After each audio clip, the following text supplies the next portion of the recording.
Hey everyone, I'm Julie Rasmussen. I'm the Express Offers Program Manager. Hey guys, Terry Jeffries, manager of Buyer Development.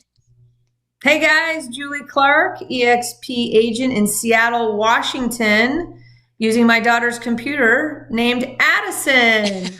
Sorry guys, hey, we multitask around here. That's what we do, That is what right? we do. Absolutely. Homeschool, somebody's computer broke today. We swapped them out. Here I am, right? Julie Whatever Clark. it takes. You can Yeah. call me Julie. You can call me Addison. You can call me whatever you want, right? Well, I don't know. They're going to love you after you give them all this great info. This is my way of hiding from everybody so I don't get bombarded, right? Yeah, there you go. Because then they can't find Addison Clark from the Seattle Investors Club. Just kidding. You guys are all welcome. You guys are all welcome to reach out to me, Julie Clark, EXP. Yeah, she's just kidding. She's super, super helpful. So on the last videos, we talked about, okay, so you got certified, now what? Then you got a lead, now what? And then you got an appointment. And then after that, you got prepared for that appointment. And now you're actually going to go to the appointment. And so that's where we want to start today. So today, yeah, we're going to talk about conversations because I have listened to thousands of realtors across my time in this industry, and I absolutely love Julie Clark's take on this conversation with the seller. So go for it, Julie. Tell us how this conversation rolls. Are you imagining that you're like walking up to the door, or you're at the front door, or how does it go? I just walk up and knock, I don't over prepare because it is just a fluid conversation, right? I don't feel any pressure when I'm going there. You know why? Because I'm not planning to really give them anything necessarily. I'm not doing a big presentation necessarily on this first visit. I'm there to listen some more, verify, if the house qualifies for a cash offer.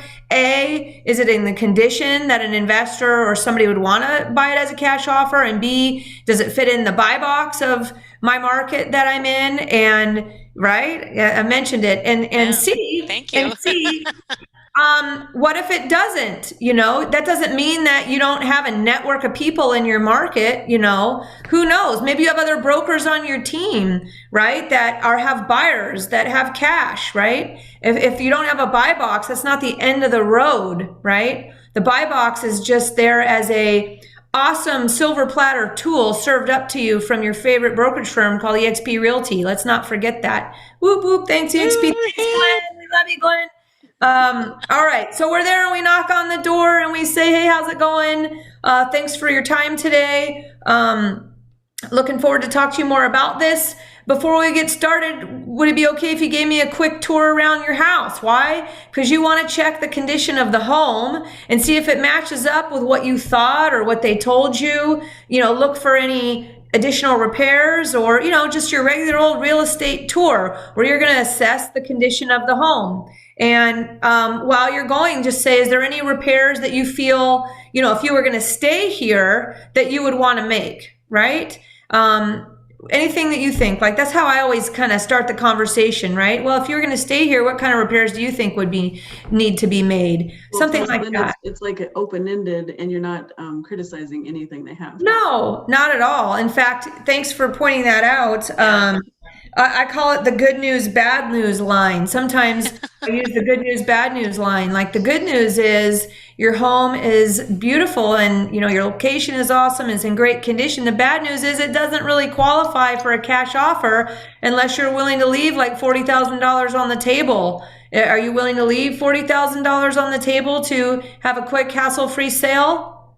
I didn't think so. I'd never recommend that you do that. They'll say no. I go, okay, I wouldn't think so either. So anyways, we're ahead of ourselves. So you're going to let them take a tour around your house, right? The point is that most of these probably aren't going to be cash offers, guys. That's so right.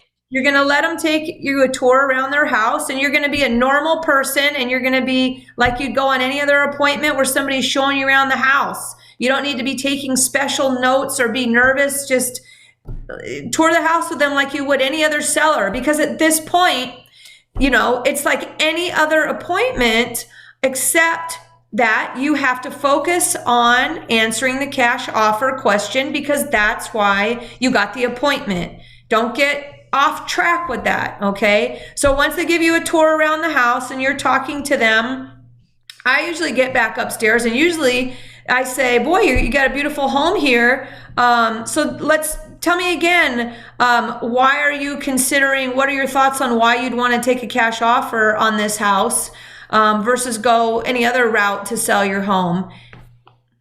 Then yeah, and shut up, because boy, that's going to tell all, won't it, Julie? Right? So there you go. If you're wondering, how do I start the conversation? One, ask them for a tour around their house and then we can circle up and sit down and talk for a few minutes. Number two, right? Number two is what? What did I just say? Number two is you're going to ask them. Why a cash offer? Yeah, so you have a wonderful home here. Let's touch base again real quick before we talk more about what a cash offer would look like for your home, on the reasons why you think you'd prefer to sell for a cash offer. They might have told you on the phone, they might say something different now. This is when your big old rabbit ears are going to be like, whoop, whoop, right? And they're going to tell you everything here.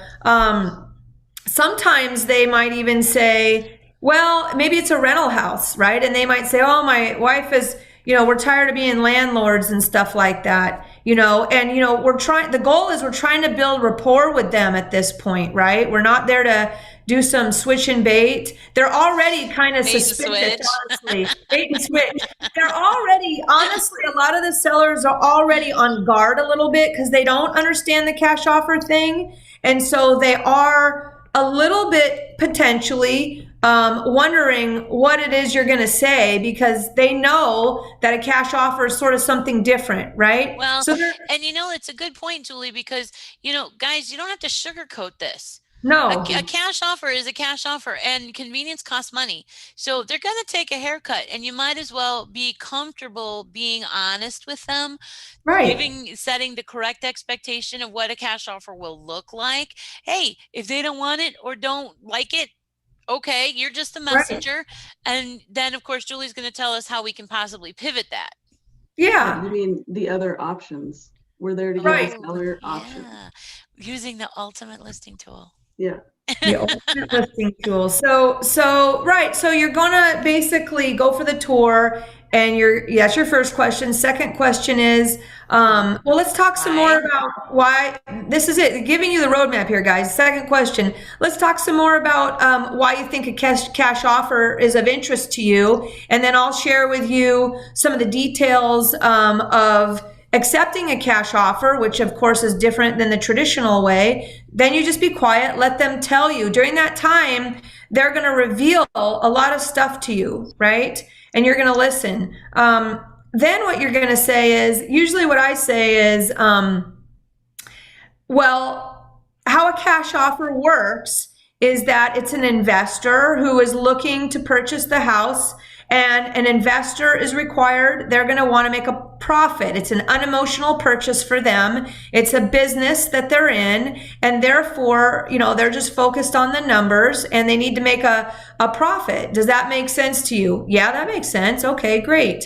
Well, and then what I say is, then I break into the good news, bad news, right? And I say, the good news here is that you got a wonderful home in a great location. I can see you might need some repairs here and there. But the bad news is, if an investor was going to make you an offer, it might look like in the range of so and such, whatever this number is. You're not giving them, you're just talking to them. And, based on, after all your selling costs, whatever you have in your state or whatever, that might look like net proceeds of about, 150,000 or some number, right? Because you're prepared, you've done an estimated net sheet, right? Before you've gotten there. You're not handing it to them. You're just saying, so, you might potentially be leaving $20,000 or $30,000 on the table, or you might potentially be leaving $10,000 or $20,000 on the table. I just want to talk to you about how a cash offer works,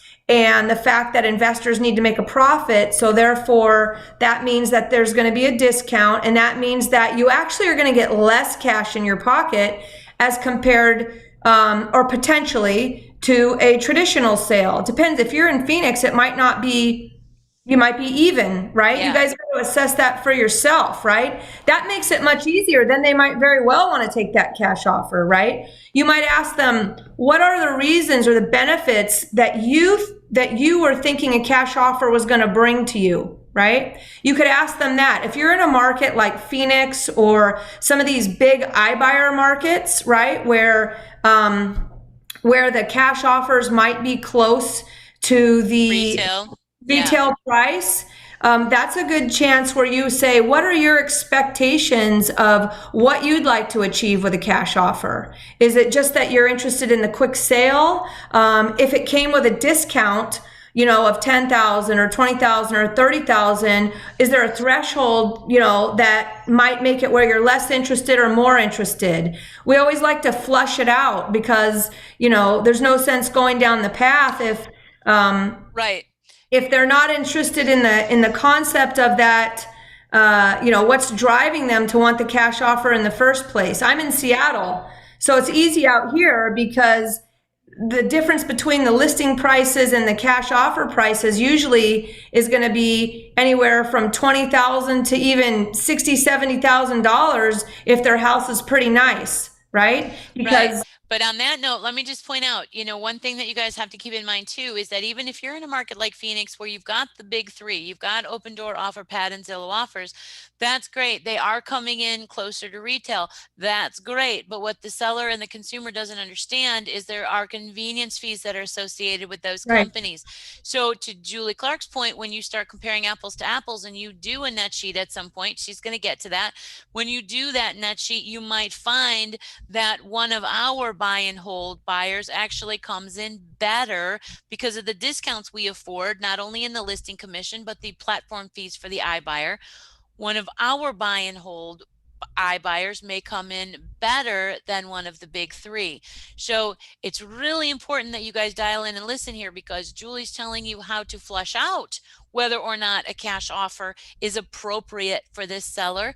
If they're wishy-washy and it might be appropriate, then you're also going to have to remember the differences in the types of cash offers that you may get. So sorry, Julie, I just had to interject. No, that's all good, right? Because every market's going to be different. So when you're getting ready to do this, you're going to understand, you got to understand your market. Like, what does a cash offer in your market look like? Does it look like close to retail? Are there these other players in your market that are also, making offers, like we said? You also mentioned that you may have investors also, like your own investors that you could. Right. You might be an agent that works with investors or part of a real estate investment club in your community that you might be able to tap in to some of those investors if, even outside the buy box, right? If something falls outside the buy box, the point is you're just trying to figure out, does this person really want a cash offer once they understand what a cash offer means, right? Okay, so we're at a fork in the road. Can be different in your like in Phoenix versus Seattle. Absolutely. So you just need to understand what that looks like. So we're at a fork. Okay, we're at a fork, and I want to take them quickly down both roads. So if it is appropriate for a cash offer, what does that conversation spin off to?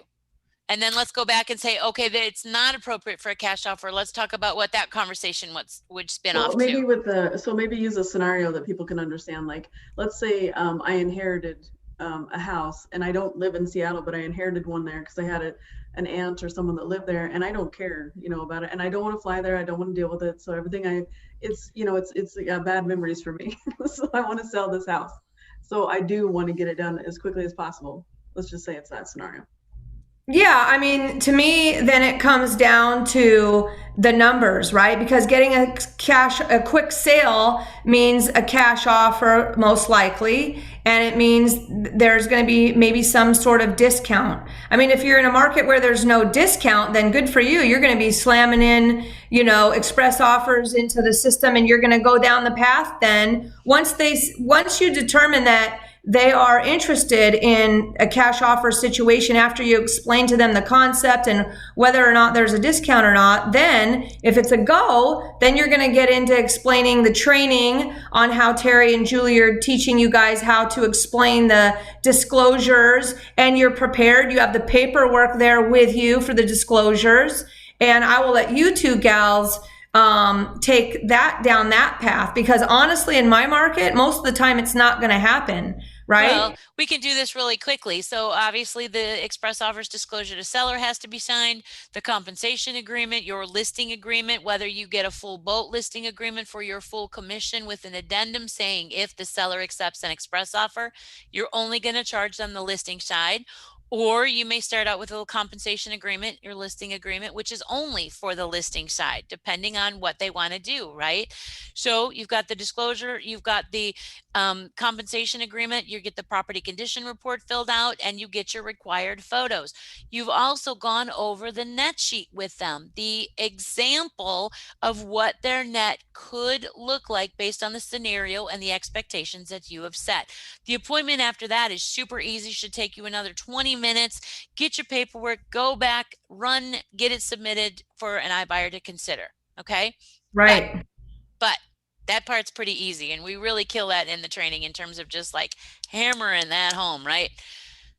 But let's go back to Julie, that you've told Julie Rasmussen that, you know, she's going to take a haircut on this cash offer, and she's going to lose $40,000-$50,000, and she's like, "Are you kidding me? Right. I am not leaving $40,000 or $50,000. That's my inheritance. My kids got to go to college. I'm not doing that." She's like, "So here's hell the no." thing. Here's the thing. So I'm preparing the net sheet where I'm taking a cash offer estimation next to my estimation of what a listing would look like based on the information I have, right? Sometimes I get there and the numbers are going to be wrong because the house looks different, right? It kind of doesn't matter at that point, right? Because my goal is to make the comparison of, you're going to be leaving this much money on the table on a listing versus a cash offer, right? And if you're in a market like Phoenix where the numbers are super tight between a listing and a cash offer, then I might not do that. But in a market where there's going to be a wider gap, if you're off on the numbers, it doesn't matter, because you're just it's gonna be in their face on the net sheet that you're leaving 20,000, 30,000, 40,000 or more on the table. Then I say, you know, these numbers are just estimates because I didn't have all the information based off just a phone call, right? So this is, you know, I'm going to go back and I'm going to tweak the numbers for you, and I can give you, you know, a closer, and now that I've been here, I can narrow down these numbers for you. But as you can see, even if I was off by $20,000, right, on your market value or whatever, in my market, it's going to show them this wide gap. And I'm gonna tell them, sorry guys, kids, and I'm basically trying to flush out like the concept of, will you accept a discount as such or not, right? Yep. Or in my case, because I'm kind of stubborn and I think I'm set on my way of just getting cash and doing it quick, if you made me a net sheet and showed me what I could get from different sources, whether it's through the the platform, or even, let's say, like, because we encourage, Terry and I always encourage people to get offers from other places, put them on the net sheet, because the whole point of the program is to give the seller the most options, which makes you look like a rock star, because you're not just trying to sell them on one thing, you're trying to give them every single option they could possibly have. Sorry guys, now you said kids, I got husband. Sorry. Yeah, and then so in markets where you have those buyers out there, I agree totally. In markets where you don't, and the divide is going to be larger, you know, the goal is that you're going to flush out, you're going to put in their face this divide of their net proceeds, right? By showing them a net sheet or an estimated net sheet. The numbers don't have to be perfect on your first trip. They understand that, right? It's the concept you're trying to flush out, right? So let's just say they say, "Oh man, that's too much for me," right?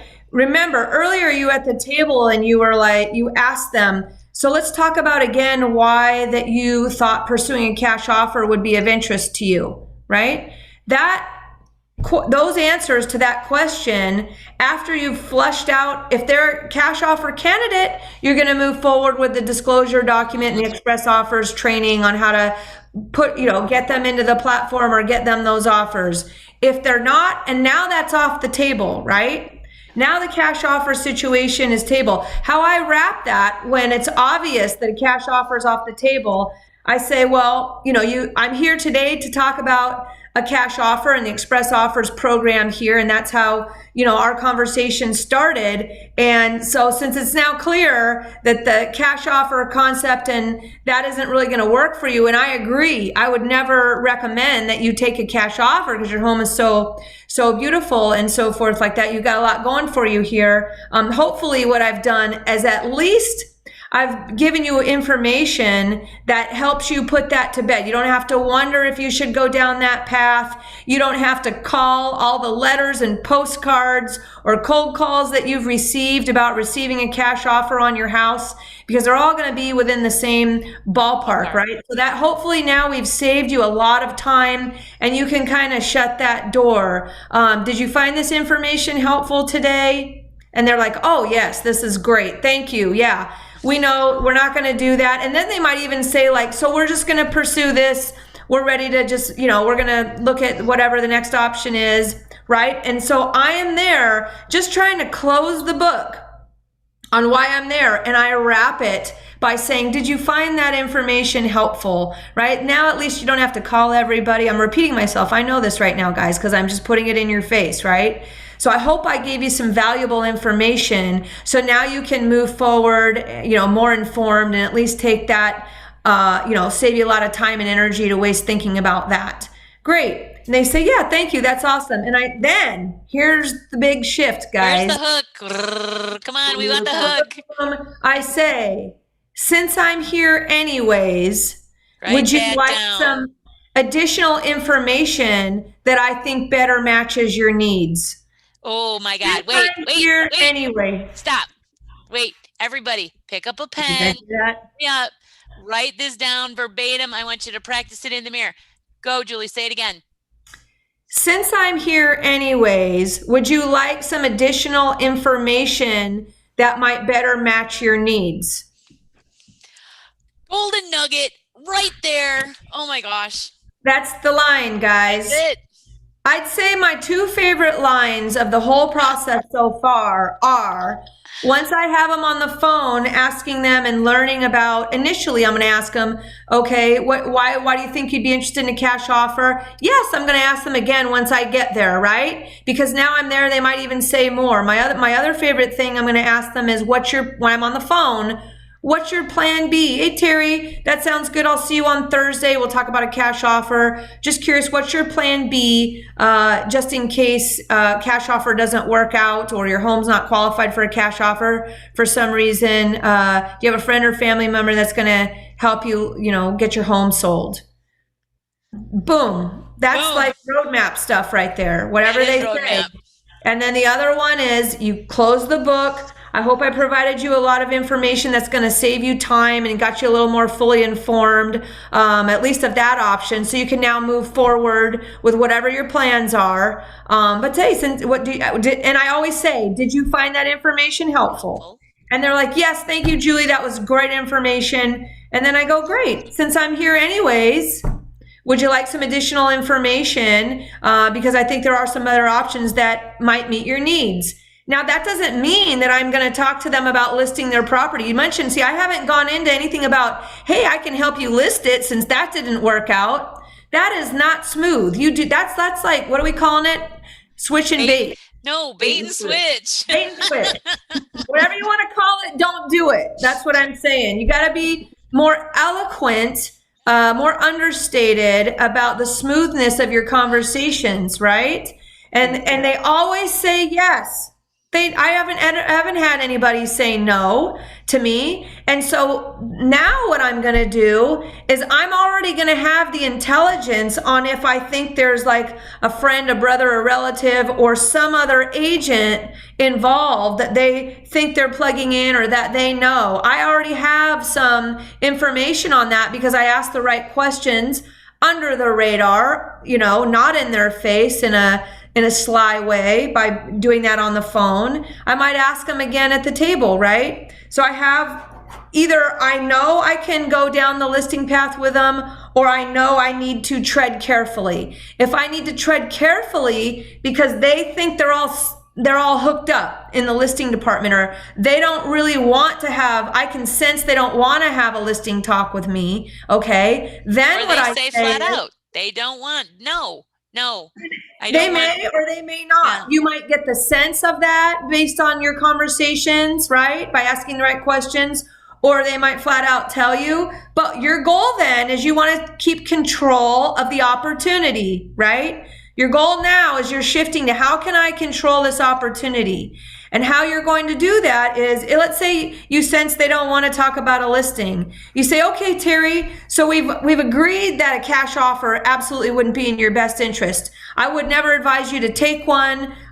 So that's off the table. But what I did hear you say is that you're interested in an off-market sale, but that you're not interested in a discount. So what you're saying is you'd like to sell your house off market with as hassle-free as it could be, but at full market price. Is that fair to say what you're looking for, Terry? You made half a dozen agents' heads explode just right there. Okay. Terry, is that fair enough? We're going to role play here for a minute. Terry, Yep. Does that sound more like what you're looking for? Not really a discount, but a hassle-free sale, just at full market price. Yeah. Kind of like best of both worlds. Absolutely. When I was clicking around, the thought of having a hassle-free sale is right up my alley. I have kids. I don't want people in here because of COVID. I don't want to show it. I don't want to clean it. I don't want to do anything. I need the convenience and the hassle-free, but I am not going to take a $40,000 haircut with a cash offer if that's what that means. So help me. What else can you do? Yeah, so there's a couple options for you, Terry. One of those would be just to try and sell your house, like we said, off market for full retail price. And how we can accomplish that is I have a lot of brokers that I work with, and I have a lot of buyers that I work with. And with the tight inventory in the markets today, there are more buyers than there are houses for sale. So therefore, if you give me the authority to talk to the other brokers on my team and in my community and my network, as well as my own buyers, I can potentially come and bring you a full market, regular retail buyer like you're wanting to purchase your house off market. Would that be something that sounds good to you? Absolutely. Okay. Well, we can certainly get to work on that. Can I ask you a couple more questions while I'm here? Sure. Okay, so one thing I do, just like we talked about the cash offer and what that looks like and how that works, I want to tell you a little bit how an off-market retail sale works. That means that you're not marketing your property to all the buyers that are out there. You're only marketing your buyers to whoever knows about your house. And in my case, I have a lot of agents and a lot of buyers that I work with, so that's a good start, right? But you're still not getting the full market exposure. So now we're not getting a discount for your house. But in this market, Terry, what we're doing is we're not getting an escalated price for your house, which is a potential in this current market because we're in a hot market. If you're in a hot market, this is what you're going to want to tell them, guys. So now you're shifting from explaining the concept of you're going to take a discount on a cash offer to, sure, I could bring you a full market retail off market sale if you give me the authority to do that. But let me just tell you what that is a shortfall on. That's a shortfall on the potential of having the price of your home escalate and have buyers compete for it.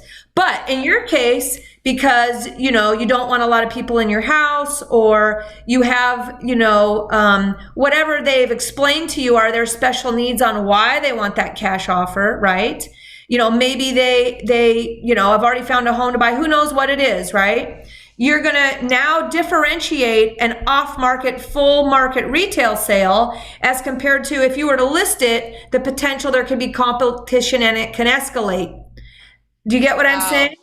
Yeah, so let's recap because I don't want us to go too long where people will check out on us. Well, let's do this as the next video. Like now you've engaged with them past the cash offer, right? Okay. Now you're still at the table. right? And you're now going to provide them other options for you to keep control of this lead. That's Next absolutely video. keep control. Julie got that. Keep control of the lead. So, okay, so let's just recap really quick. So we have in our conversation so far, we have gotten you certified, you have gotten a lead, you have gotten the appointment, you've prepared for the appointment, you've went to the appointment, you've talked about the cash offer option, and whether they like it or they don't like it, you are now, flushed it out. you've flushed it out. Very good. Now you, after flushing it out, you are now giving them additional options. Regardless if they want to list with you or not.